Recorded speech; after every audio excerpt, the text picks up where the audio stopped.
Bismillahirrahmanirrahim. Bismillahirrahmanirrahim. Assalamualaikum warahmatullahi wabarakatuh.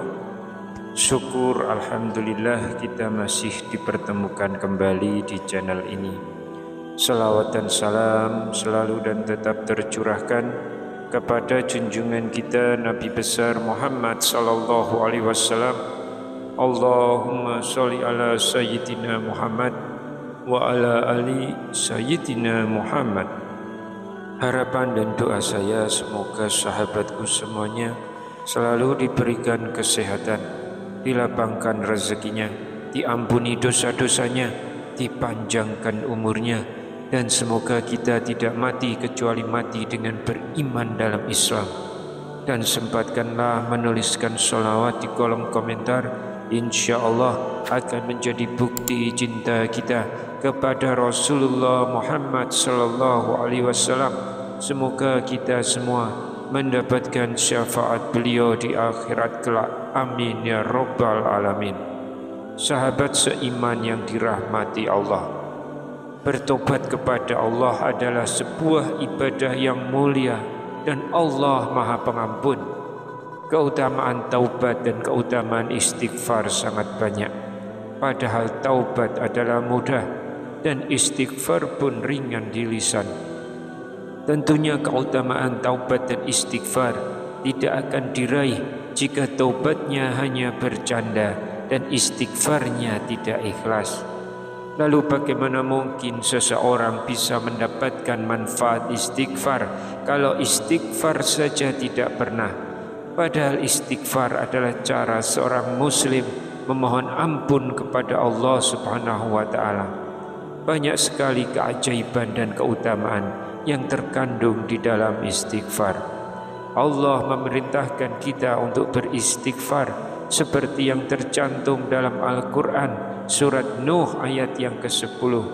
Lalu aku berkata kepada mereka, mohonlah ampun kepada Tuhanmu, sesungguhnya Dia Maha Pengampun. Bahkan Nabi Muhammad sallallahu alaihi wasallam beristighfar lebih dari 70 kali dalam sehari, sebagaimana tertuang dalam hadisnya, demi Allah, sungguh aku beristighfar dan bertaubat kepadanya dalam sehari lebih dari 70 kali. Hadis riwayat Bukhari. Oleh karena itu, sebagai umat Islam, biasanya setelah sholat tidak akan melewatkan untuk mengucapkan kalimat Astaghfirullahalazim tersebut. Harapannya, istighfar akan mampu menghapuskan dosa-dosa yang diperbuat. Namun ternyata istighfar tidak hanya untuk memohon ampunan. Kalimat zikir yang sering diucapkan Nabi Muhammad ini juga memiliki banyak keutamaan lain jika diamalkan. Ada beberapa kisah, seperti kisah berikut ini yang menceritakan bagaimana ajaibnya amalan istighfar dalam kehidupan. Kisah kedahsyatan istighfar yang pertama adalah seperti yang dilakukan oleh sahabat Ali bin Abi Thalib. Suatu hari, sahabat Ali bin Abi Thalib didatangi oleh beberapa orang yang menyampaikan keluh kesah permasalahan kehidupan mereka. Ada yang mengeluh daerahnya belum turun hujan, ada yang belum punya keturunan, dan ada yang mengeluh karena usahanya selalu bangkrut. Mereka pun lalu bertanya kepada sahabat Ali, apa yang harus mereka lakukan dan doa apa yang harus mereka panjatkan agar Allah Subhanahu wa taala membuka simpul-simpul kesusahan hidup mereka. Dengan tenang, sahabat Ali menjawab dengan satu doa yang pendek namun bisa mengeluarkan mereka dari kesusahan, yaitu perbanyaklah membaca istighfar. Itulah kedahsyatan istighfar atas izin Allah, maka akan mampu mengatasi berbagai macam permasalahan hidup. Hal seperti ini juga sudah dijelas dikisahkan dalam Al-Quran, dalam Quran surat Nuh ayat 10 hingga 12, ketika Nabi Nuh alaihissalam berdoa memohon turunnya hujan. Lalu aku berkata kepada mereka, mohonlah ampun kepada Tuhanmu, sesungguhnya Dia Maha Pengampun. Jika kamu memohon ampun, niscaya Dia akan menurunkan hujan yang lebat dari langit kepadamu, memperbanyak harta dan anak-anakmu, serta mengadakan kebun-kebun dan sungai-sungai untukmu. Dari ayat tersebut dapat disimpulkan bahwa dosa bisa menghalangi sampainya doa seorang hamba kepada Allah Subhanahu wa Ta'ala. Oleh karenanya, dengan bacaan istighfar yang memiliki makna mohon pengampunan, menunjukkan permintaan banyaknya dosa yang minta untuk diampuni oleh Allah Subhanahu wa Ta'ala.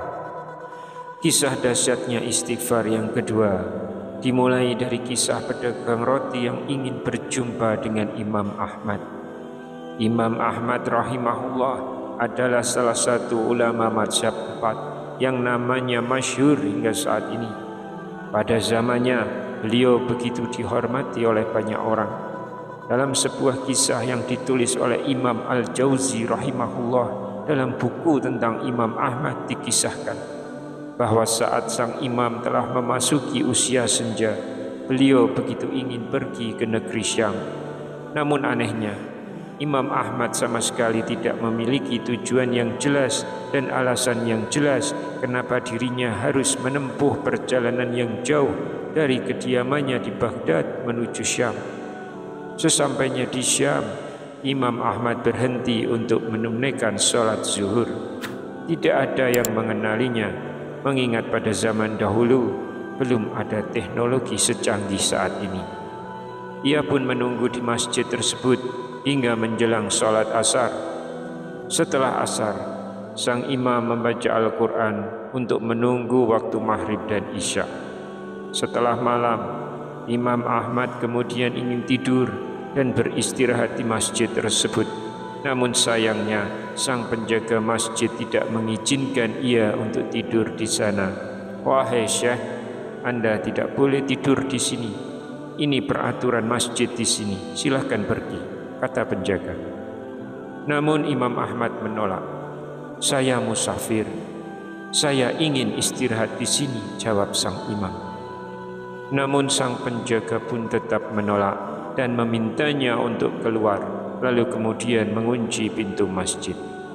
Setelah penjaga itu pergi, Imam Ahmad kembali beristirahat di pelataran masjid. Namun sang penjaga kembali datang dan lagi-lagi mengusirnya hingga mendorongnya menuju ke jalanan. Hingga ada tukang roti yang rumahnya tidak jauh dari masjid melihat situasi tersebut. Tukang roti itu pun memanggilnya, "Hai Syekh, kemarilah, beristirahatlah di tokoku." Kemudian Imam Ahmad masuk ke toko roti tersebut. Rumahku tidak jauh dari sini. Ini toko rotiku. Di belakang sana ada ruangan untuk beristirahat. Beristirahatlah malam ini dan besok pagi engkau bisa melanjutkan perjalanan lagi. Setelah masuk ke toko roti itu, sang imam pun kemudian memperhatikan aktivitas sang penjual roti. Dan ada satu hal yang paling menarik perhatian beliau dari lelaki ini, yaitu ucapan zikir dan doa istighfar yang terus meluncur dari mulutnya tanpa putus. Sejak awal ia mulai mengerjakan adonan rotinya. Imam Ahmad yang terkagum-kagum lalu bertanya, "Sejak kapan Anda selalu beristighfar tanpa henti seperti ini?" Tukang roti pun menjawab, "Sejak lama sekali. Ini sudah menjadi kebiasaan rutinku hampir di setiap kondisi." Lalu Imam Ahmad bertanya, "Lantas apa hasilnya?" "Ya, Allah mengabulkan semua permintaanku," jawab si tukang roti. "Lalu apakah ada permintaanmu yang belum dikabulkan Allah?" tanya sang imam. Sang tukang roti yang soleh itu pun menjawab, "Sudah cukup lama saya selalu berdoa memohon kepada Allah untuk dapat dipertemukan dengan seorang ulama besar yang sangat saya cintai dan agungkan. Beliau adalah Imam Ahmad bin Hanbal." Allahu Akbar. Ternyata karena istighfarmu lah Allah mendatangkan saya ke kotamu ini tanpa alasan yang jelas. karena istighfarmu lah marbot masjid melarang saya tidur di masjid, dan karena istighfarmu lah engkau kemudian menawarkan aku beristirahat di tempatmu ini. Hai orang soleh, akulah Ahmad bin Hambal. Masya Allah, Allah subhanahu wa ta'ala telah mendatangkan Imam Ahmad ke rumahnya langsung karena istighfarnya. Sahabat seiman yang dirahmati Allah, oleh karena itu hendaknya kita semua selalu ingat sabda Nabi SAW, jikalau bersama istighfar itu akan ada kemudahan dari setiap permasalahan yang mendera hidup kita. Semoga kita bisa selalu mengucap istighfar di sisa setiap hembusan nafas kita yang selalu berkurang setiap hari usia jasad kita menuju ke alam berikutnya, yaitu alam akhirat. Wallahu alam bishawab. Demikian yang bisa saya sampaikan di kesempatan kali ini. Semoga dapat memberi manfaat untuk kita semua. Amin ya rabbal alamin. Wassalamualaikum warahmatullahi wabarakatuh.